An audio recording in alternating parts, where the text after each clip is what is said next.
available, such that if you let the engine of evolution run, random variation being acted on by natural selection, genuine novelty will arise that you could not have anticipated on the basis of your starting population. In other words, the variation we see in populations today, whether induced by us by mutagens or artificial methods, but also natural populations, represents the raw materials for evolution at all scales, from the micro right on up to the macro. That's the argument. Now, what's happened in the past 30 years is that has been shown to be false.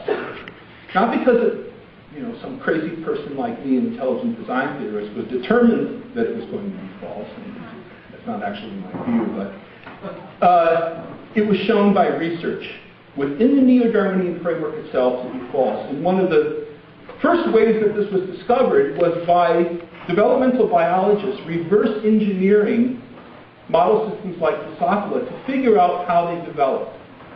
So I was a student, freshman, studying biology at the University of Pittsburgh when this paper was published. And I remember the excitement surrounding the paper, because for the first time, using a technique called saturation mutagenesis, at the European Molecular Biology Laboratory in Heidelberg, Christiane Nusslein-Volhard and her collaborator, Eric Viscus, figured out some of the steps involved in how a fruit fly is built. And they ended up winning the Nobel Prize in Medicine in 1995 for their work. And what they did was really, in many ways, a kind of reverse engineering. Using mutagens, they disrupted genes, and hence their protein products, and they watched what happened to the developmental anatomy of fruit flies as those genes and their protein products were disrupted. So here is our starting point, the fertilized egg of a fruit fly, in cartoon form obviously, and these genes that they disrupted at various points along this trajectory as this single cell expands to the millions of cells that we find in the adult fly here.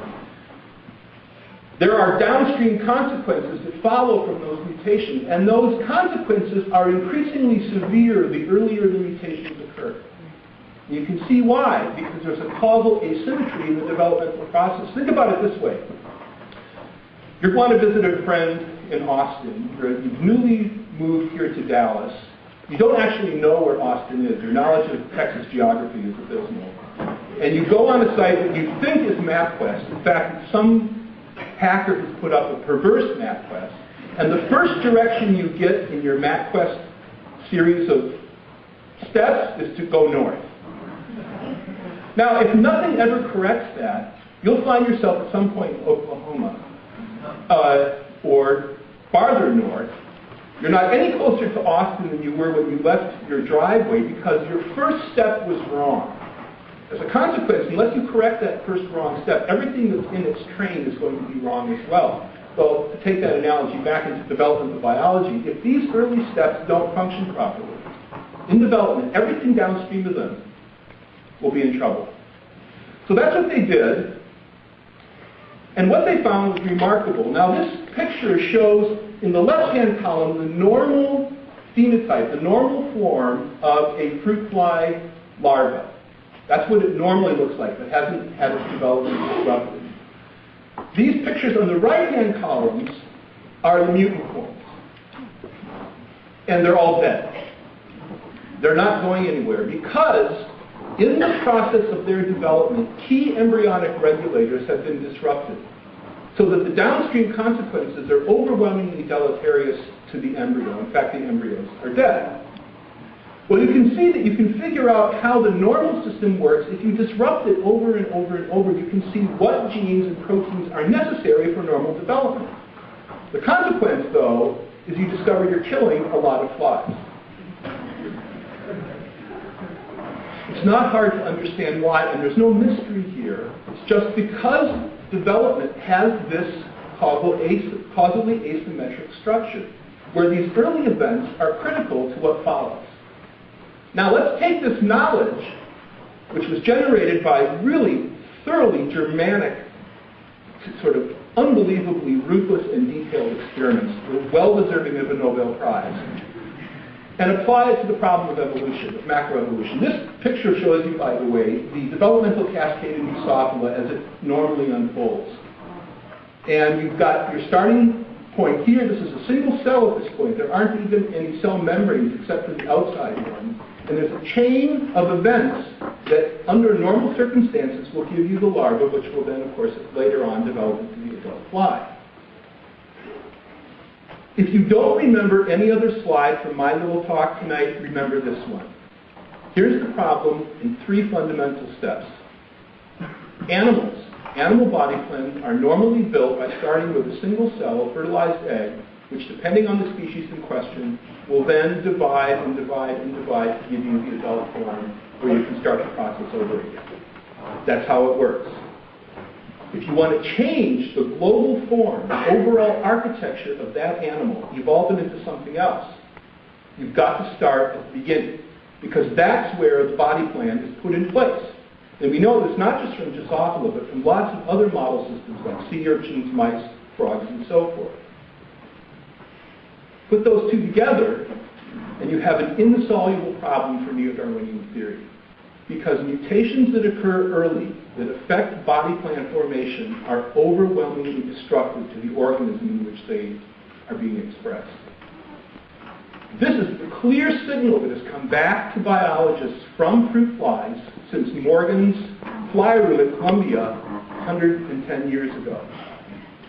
If you want a viable fly that can reproduce, you better have those early stages functioning correctly. And I think that that is not overstating the problem. This is a fundamental difficulty with Darwinian theory. If we go back now and look at the Cambrian explosion, the same difficulty arises, because if Urbilateria existed, there were probably on the order of hundreds of thousands, if not more, cells in that creature. Those cells are specified for particular functional roles. Their gut, their skin, sense organs, and so forth. There's going to be a developmental process building back too. If we're going to change the form of this and evolve it into something else, we're going to have to disrupt its development, and the same problem recurs. There's no reason to think that this logic can be violated in the Cambrian any more than it can today.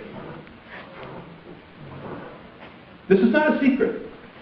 This is not a secret. This problem is well known in evolutionary theory. When I was a student, now at this point, I was a junior at studying evolutionary biology. I read a really fine paper by John McDonald, who's a geneticist at Georgia Tech. And he said, these kinds of patterns point to what he called the great Darwinian paradox. And here's how he put it in the very next sentence. And I'll translate this for you because we're running short of time.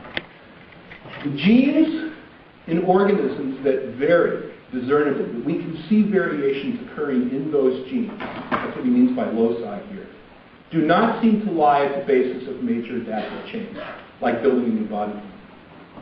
Those genes do not vary, because if they did, the organism wouldn't know where it was going in its developmental process. They're apparently not variable.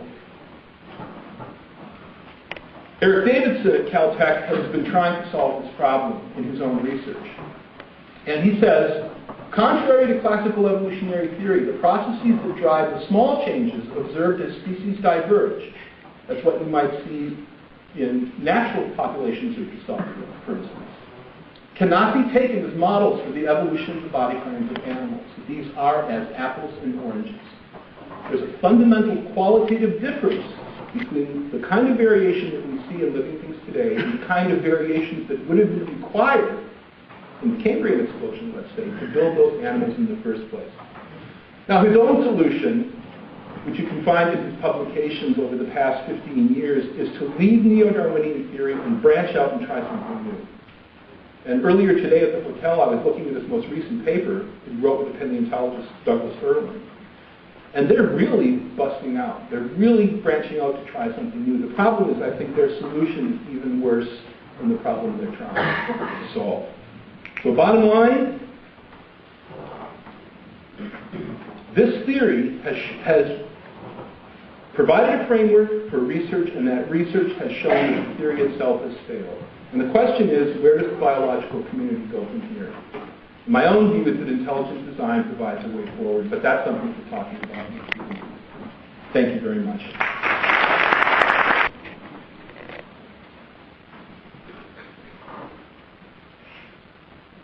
Okay.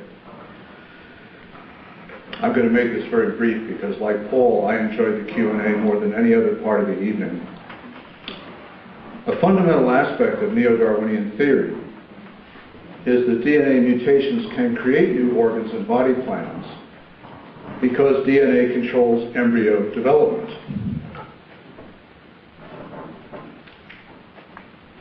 As Paul pointed out, DNA mutations early in development are likely to be damaging or fatal, but even if they weren't, they would still not be able to create new organs and body plans because, as I hope to show you in the next 5 minutes, DNA does not contain all of the information required for embryo development. These are pictures of cells, living cells, under a microscope. They look so different from each other morphologically or anatomically, and they're so different chemically, that without knowing better, you might say that they come from different species. But actually, all of these are cells from the same human being. And they all have basically the same DNA. Then why are they so different from each other? The process that developmental biologists, or the name that developmental biologists give to this process, is differentiation. All the cells in the body inherit the same DNA from the fertilized egg. But, later in development, cells become very different. So a brain cell is very different from an intestinal cell. Where do those differences come from? They cannot come from the DNA sequences, which are the same in all the cells. Instead, they come from spatial differences in the embryo. That's why cells in one part become brain cells and cells in another part become intestinal cells. This need for spatial information has been known for decades. It's a real problem for embryologists. This is an experiment from 1924 when Hans Spemann and Hilda Mangold transplanted a piece of a frog embryo from this embryo to that embryo. Now, this lip here corresponds to that. So they took this section of the surface of the embryo and gave this embryo a second, what they called organizer. And the result was a twin. That is a double embryo, double axis. The DNA was not changed, and there have been many experiments like this that have been done. I've done some myself. What about, I'm making this very fast so we can get to the Q&A. What about Hox genes? Those of you who have studied biology may have heard of these. Mutations in Hox genes can have dramatic effects on anatomy. For example, mutations in one of them can transform the balancers behind the wings of a normal fruit fly into normal-looking wings. They look normal, they're not functioning because they have no muscles, so this fly is actually severely disabled. But it's a very impressive change. Here, mutations in a different gene can change the normal antennae, which are these little red spots, the eyes are up here, can change these antennae into legs. Again, the fly is a hopeless cripple, but the effect of the mutations is very dramatic. But they're not changes in body plan. As Paul pointed out, arthropods, these are just two of the many phyla that appeared in the Cambrian. Arthropods have an external skeleton, the blue, and a ventral or abdominal nerve cord. Chordates, like us, have a soft body with an internal skeleton and a dorsal or back nerve cord. This is what we mean when we talk about differences in body plans, not whether you have antennae or legs coming out of your head. Paul also pointed out that there's a hierarchy of genetic effects here.